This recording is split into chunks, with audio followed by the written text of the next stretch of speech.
Welcome back to Neon Trash. Tommy the Hammer here with Olivia and Bee Cee. I'm so glad to have these guys back in the studio. And of course, Bee Cee has brought an awesome movie for us to watch. Go ahead, Bee Cee, tell our audience what we're going to be peeping tonight. So tonight we are going to be watching a film from Toshiaki Toyota called Hanging Garden. We've reviewed many of his films on this channel. Blue Spring, Nine Souls, all of those short films. We really like his work. I think that this is one of his most fascinating films. It's led by a female protagonist, where most of his other films are all men at the forefront. Okay. And I brought it because it's definitely a film that highlights the quirkiness and dysfunction that exists within families. And given that we're coming on into Halloween, Thanksgiving, Christmas, and New Year, it makes me think of family. So I thought this would be a good pick. And I knew when I was inviting Bee Cee and Olivia over tonight that he was going to pick something of this caliber. I was hoping he would, and he didn't let me down, of course, yet again. And I'm pretty sure Olivia's seen his work. I mean, I think a lot of his movies. Yeah. Awesome. So these guys are familiar. I'm familiar. I can't wait to check this out. Hopefully I can dig up a trailer.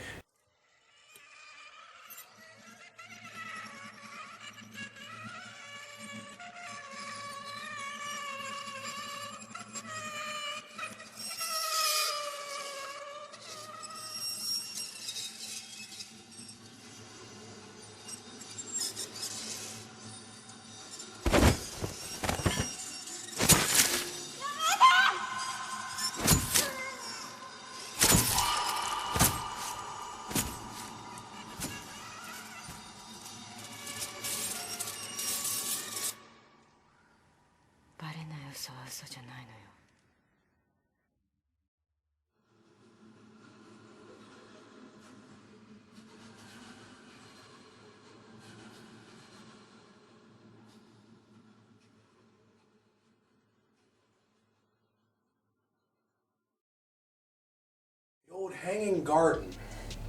What a movie. I'm kind of going through my own family situation right now, and watching this movie brought it all home for me in a way. You know, something about seeing very human characters, flawed as they are, going through their day-to-day lives and experiencing things that normal people kind of experience. A lot of different characters, a lot of different angles, and it's very surreal. So it might be a little hard upon initial inspection of this movie to wrap your head around what's going on, where do these pieces fit, what dynamic am I gleaning from this story, but by the end of the film, it all comes together. And maybe it doesn't come together in a straightforward manner, and that might turn some people off, but it does come together in a meaningful manner. So I've seen this film a few times, and I've brought over this director's films a few times, and I feel like he is kind of an expert at looking at the outsiders of society, or the people that are a little bit weird, a little bit offbeat. You know, they have their problems.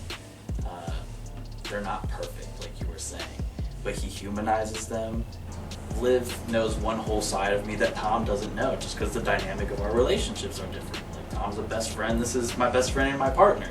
Yeah. And so it's like Good all point. of these little dynamics are And you different. guys have worked together, you know, Right. just You like didn't know different that. dynamics Yeah. like that.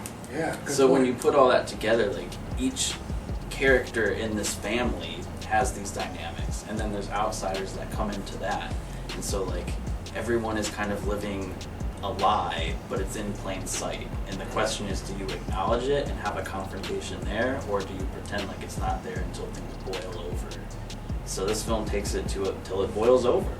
And that way it is relatable, because we all have dark times in our family. We all have tragedies, we all have trauma. So, a little bit on kind of what you guys mentioned, like with the holidays coming up, like when those moments are coming up with your family and you kind of remember the dynamics, like when you meet with your family that you don't see super regularly, you see them around the holidays, and then you're like, oh yeah, I forgot Aunt Susie, or like so-and-so, I forgot she's a little crazy, or, you know, just the different dynamics of a family and the things that different families struggle with. Like, everybody has their thing. Yeah. And I just thought that was very interesting, because it just, and you see how it changes over time, you know, and what certain things did. It was like a snowball effect, Yeah. kind of thing. And I think a lot of the cinematography and just how it was directed kept me even more engaged. Sometimes you want to revisit a film, and this is a movie that I definitely want to revisit. This is the type of movie that you come back to and you do some musing on. Maybe you show it to people, maybe you don't. I found it to be kind of meditative. It's emotional, it's funny, it's dark, it's weird, it's awkward. It's all these things, much like a family, you know what I'm saying? And the symbolism in it is beautiful and also cryptic and mysterious at the same time, because the whole time you're watching it, you're like, oh yeah, there's certain things that correlate to one another. I gotta say, I'm going 10 out of 10. Wow. Amazing. Like, it's rare breed.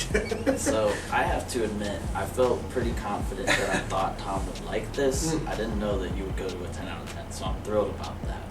Not much to dislike about it. And so, like, I gotta say, my favorite thing about this director is, I said it earlier, all of his films kind of like look at misfits, or like also like the ordinary person that you're not always thinking about, but they have a story, you know what I mean?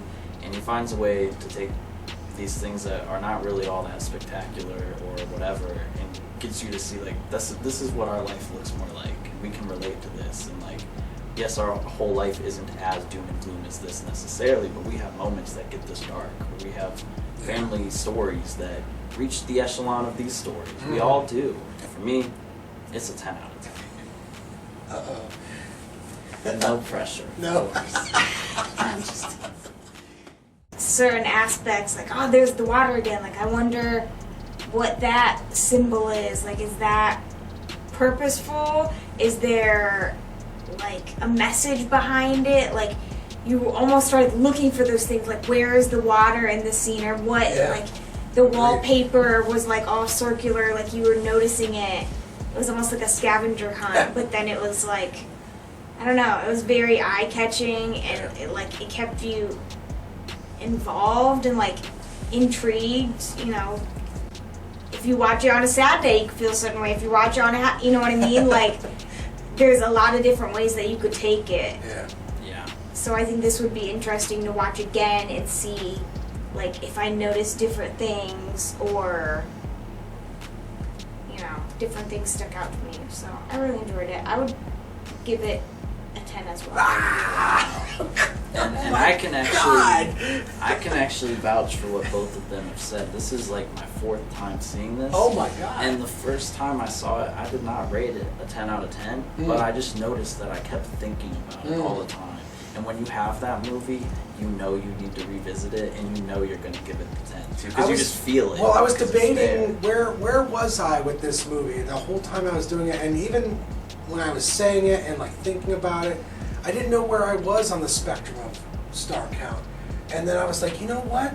Like, there's nothing about it that I can gripe about. Bee Cee, thank you for bringing this emotionally racking and affecting film to the channel.